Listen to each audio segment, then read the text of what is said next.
Salut à tous et bienvenue dans cette nouvelle vidéo de maths pratique. Déjà pour les nouveaux sur la chaîne, je me présente rapidement. Je me nomme Eman, étudiant à l'une des écoles polytechniques du Cameroun. Alors aujourd'hui nous allons aborder une nouvelle notion mathématique qui est tout simplement la notion du théorème de point fixe. Notons que cette notion de théorème de point fixe est très utile dans la résolution des équations de type x égale à g de x. Alors c'est quoi l'énoncé de ce théorème? Alors, nous avons soit résoudre une équation de type x égale à g de x que nous nommerons 1 sur l'intervalle AB. Donc, comme hypothèse, nous avons g de AB d'être inclus dans AB. Comme deuxième hypothèse, nous devons avoir la contraction stricte de g. Dans cet article, il existe un L strictement compris entre 0 et 1, tel que valeur absolue de g de x moins g de y inférieur égal à L fois valeur absolue de x moins y pour tout x, y pris dans AB. Ok. Alors, sous ces deux conditions, l'équation, notre équation 1 admet une unique solution sur l'intervalle AB, ok, qui est limite de la suite définie par x0 pour x0 appartenant à AB, xn plus 1 est égal à g de xn. Alors, nous allons maintenant procéder à une petite démonstration de ce théorème-là afin de trouver au final la technique nous permettant d'évaluer ou bien de déterminer le nombre d'itérations lorsqu'on décide d'approcher la solution à ce problème-là avec une certaine erreur absolue. Donc, notons nos hypothèses, les hypothèses de notre théorème ici. Donc, nous avions g de notre intervalle AB, ok, est inclus dans cet même intervalle-là. Et ensuite, nous avons, donc il existe un L strictement compris entre 0 et 1, tel que g de x moins g de y en valeur absolue, soit inférieur ou égal à L, valeur absolue de x moins y. Donc, tout x, y appartenant à AB. Alors, premièrement,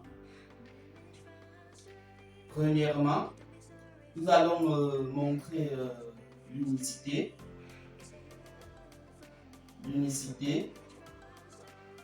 de la solution.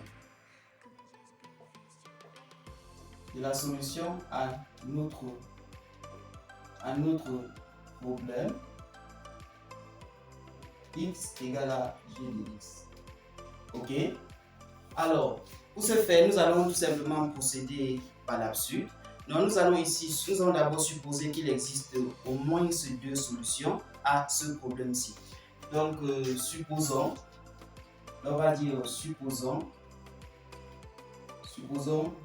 qu'il existe deux solutions. Car si on dit au moins ces deux solutions, c'est qu'on a d'abord deux, on peut avoir trois, mais si on a trois, on a deux. Donc supposons qu'il existe deux solutions, S1 et S2, distincts à notre problème. Ok? Alors, donc nous supposons ici que nous avons deux solutions distinctes à notre problème. Alors, selon la deuxième hypothèse de notre théorème, qu'est-ce que nous aurons? Si nous remplaçons ces x par exemple par S1 et y par S2, alors qu'est-ce que nous avons? Nous avons tout simplement valeur absolue de j de S1, de g de S1 moins j de S2, ok, est tout simplement inférieur à L, valeur absolue de S1 moins S2, ok. Alors, ces solutions S1 et S2 sont celles de notre équation x égale à g de x. Donc, notre j de S1 est tout simplement égal à S et g de S2 est tout simplement égal à S2. Alors, qu'est-ce que ça implique? Ça implique tout simplement que valeur absolue de S1 moins S2 inférieur ou égal à L, valeur absolue de S1 moins S2. Ok? Ce qui implique à son tour tout simplement que nous avons 1 inférieur ou égal à L.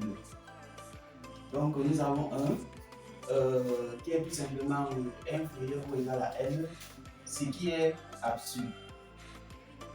Absurde car d'après notre hypothèse, notre L est compris entre 0 et 1. Car L est compris entre 0 et 1. Ok? Donc, ceci nous démontre que si il existe une solution à cette équation, ok, alors elle est forcément... Au départ, lorsqu'on énonçait notre théorème, nous avons dit que si notre fonction g vérifie ces conditions-là, alors la solution à ce problème, si x égale à j de x est unique et est limite de la suite définie par xn plus 1 est égal à j de xn avec x0 pris dans AB. Ok? Donc, il nous suffit de montrer ici que cette suite-ci est convergente. Ok? Alors, qu'est-ce que nous avons ici? Alors, nous avons, premièrement, nous avons valeur absolue de xn plus 1 moins xn, ok? Est tout simplement égal à valeur absolue de, notons que xn plus 1 est tout simplement égal à j de xn, ok?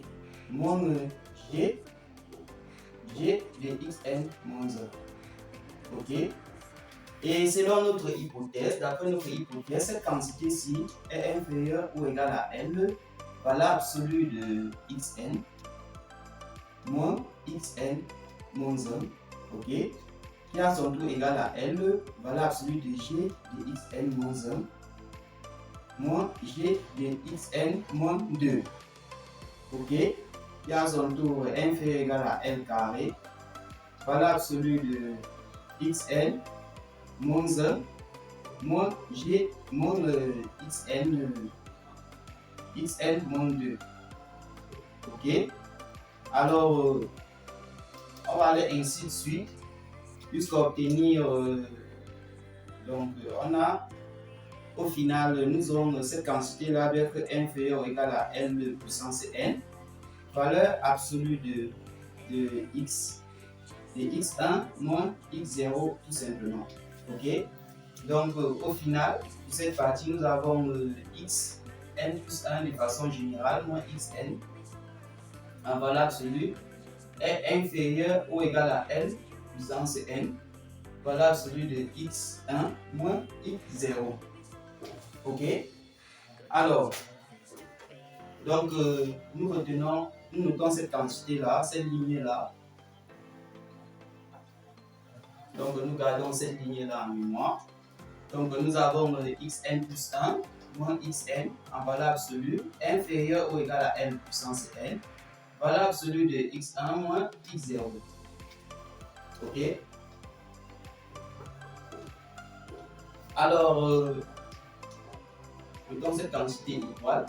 Alors deuxièmement, pour un p, donc si nous prenons par exemple un p entier naturel donné, nous avons valeur absolue de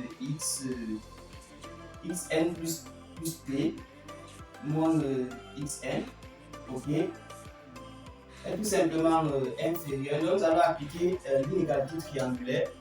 Donc cette quantité est tout simplement inférieure ou égale à valeur absolue de x n moins p, n plus p autant pour moi, moins x n plus p moins 1 plus valeur absolue de x n plus p moins 1 moins x n plus p moins 2, ok, donc plus x, valeur absolue de x n plus p moins 2 moins x indice n plus p moins 3, ok, donc ça va aller ainsi sur plus 3 points plus valeur absolue de x n plus 1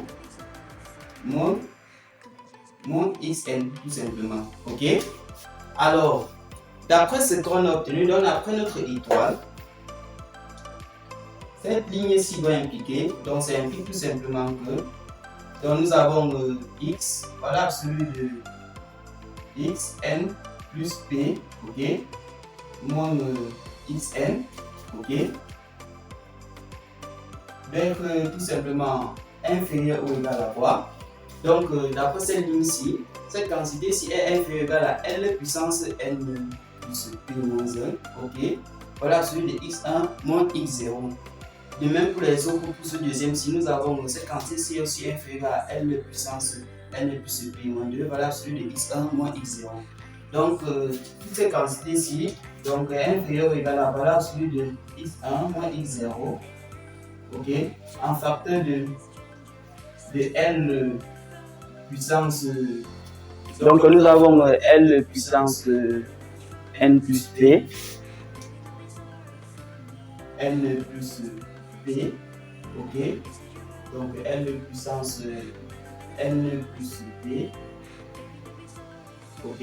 Plus L puissance N plus P moins 1.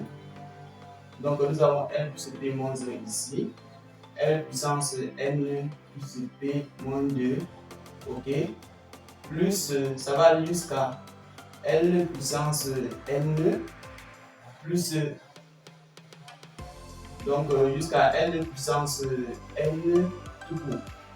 Ok. Alors cette quantité-ci est inférieure. On met notre L puissance N en facteur. L puissance N, facteur de x1 moins x0. Ok. Facteur de L puissance P moins 1. P moins 1. Plus L puissance P moins 2. Plus jusqu'à 1. Ok. Nous montrons que cette quantité-ci est la somme des L des P premiers termes d'une suite géométrique. Disons L tout simplement. Ok. Donc cette quantité-ci est tout simplement égale à 1 plus L puissance P sur 1 plus L. Ok. Fois L puissance N multiplié par valeur absolue de x1 moins x0. Ok. Alors,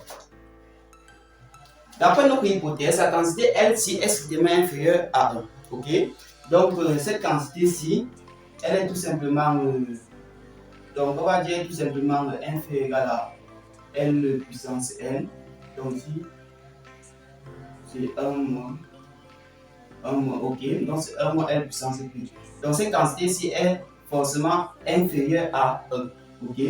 Donc nous avons ceci inférieur à L puissance L. N autant pour moi sur 1 moins L multiplié par valeur absolue de x1 moins x0. Ok. Donc voici le résultat que nous gardons pour cette partie-ci.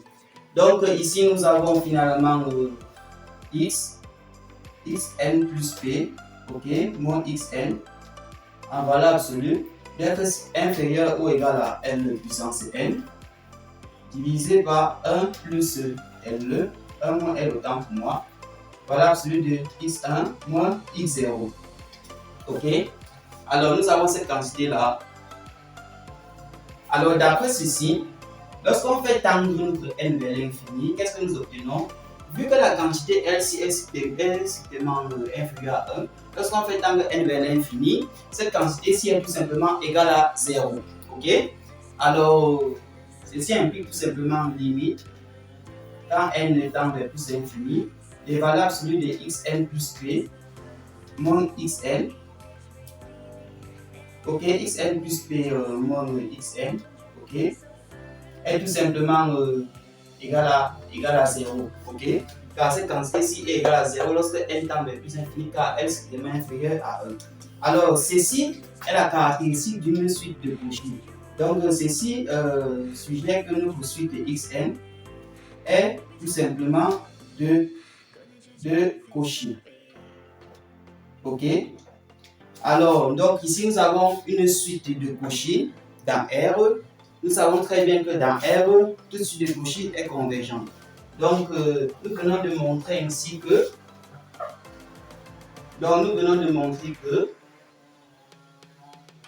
notre suite de Xn est convergente. Donc, bon, il converge vers un certain L. Ok, une quantité que nous noterons ici tout simplement L. Ok, donc Si notre suite est convergente, qu'est-ce que ça veut dire? Nous avons une limite xn, quand n tend vers plus infini est tout simplement égal à n. Ok? Alors, cela implique quoi? Que par suite, qu'est-ce qu'on a? On a limite de g de xn, quand n tend vers plus l'infini, est tout simplement égal à limite, quand n tend vers plus, est tout simplement égal à g de la limite, quand n tend vers plus infini de xn. Pourquoi? Parce que notre fonction g est continue. Pourquoi est-ce que notre fonction g est donc continue? Parce qu'elle est tout simplement une contraction. Ok? Donc, notre fonction g est contractante, ce qui justifie cette ligne-ci. Alors, cette quantité-ci est tout simplement égale à g de l, qui est tout simplement égale à la solution. Ok? À la solution de notre problème x égale à g de x. Ok? Alors, donc, nous venons ainsi de montrer l'existence et l'unicité de la solution à notre problème posé de cette façon-là, donc x égale à g de x, okay, où g vérifie les conditions des hypothèses du théorème du point fixe. Alors, rappelez-vous, nous avons trouvé cette quantité-ci. Nous avons trouvé que xn plus p moins xn inférieur égal à l puissance n sur 1 moins l valable sur de x1 moins x0 initialement avec pn entier quelconque. Ok? Alors, si on fait tendre ce p-ci vers l'infini, par exemple, vers plus infini, qu'est-ce que nous obtenons? Notre xn plus p devient tout simplement s. Donc, en faisant tendre p vers l'infini, ok, qu'est-ce qu'on obtient? On obtient valeur absolue de s moins xn, ok, inférieur ou égal à l puissance n, fois valeur absolue de x1 moins x0, tout ça divisé par 1 moins l, ok. Alors on obtient cette quantité-ci. Notons que cette quantité à gauche est tout simplement notre fameuse erreur absolue qu'on nomme epsilon. Ok? Donc, qu'est-ce qu'on a? On a donc epsilon inférieur ou égal à L puissance n fois valeur absolue de x1 moins x0 divisé par 1 moins L. Ok? Alors ici, on cherche à déterminer tout simplement le nombre d'itérations qui est tout simplement n nécessaire pour approcher la solution à notre problème avec cette erreur absolue, epsilon. Ok? Alors, qu'est-ce qu'on a? Alors, on a tout simplement L puissance n. Donc, on a tout simplement L puissance n. Ok? Sera tout simplement supérieur ou égal à epsilon fois epsilon facteur de 1 moins L. Ok? Donc, epsilon facteur de 1 moins L divisé par x1 moins x0. Ok? Alors, ça veut tout simplement dire en appliquant la fonction ln à chacune des parties de cette inégalité. Donc, nous obtenons n ln de grand L doit être tout simplement supérieur ou égal à ln de epsilon facteur de 1 moins L divisé par x1 moins x0 en valeur absolue bien sûr. Ok? Alors, qu'est-ce que ça veut tout simplement dire? Ça veut tout simplement dire que notre nombre d'itérations doit être tout simplement supérieur ou égal à ln. Donc, à ln de cette quantité-ci, epsilon le facteur de 1 moins L divisé par x1 moins x0 en valeur absolue. Ok, tout ceci divisé par ln de L tout simplement. Alors, pour déterminer le nombre d'itérations, il suffit de prendre la partie entière de cette quantité-ci plus 1. Ok? Alors, notre nombre d'itérations, nous prendrons tout simplement L égale à partie entière de cette quantité-ci, de ln de epsilon, facteur de 1 moins L, divisé par x1 moins x0, ok, tout ceci divisé par ln de L, ok, plus 1. Alors, nous venons comme ça de donner le procédé qui permet de déterminer le nombre d'itérations nécessaires pour résoudre notre équation, pour approcher la solution à notre problème, ok, sous une erreur absolue epsilon. Lorsque notre fonction g vérifie les hypothèses du théorème du point fixe, ok. Alors, c'était pour cette partie. Déjà, si vous trouvez que cette vidéo intéressante, n'hésitez pas à lâcher des pouces bleus, abonnez-vous massivement et partagez massivement la vidéo.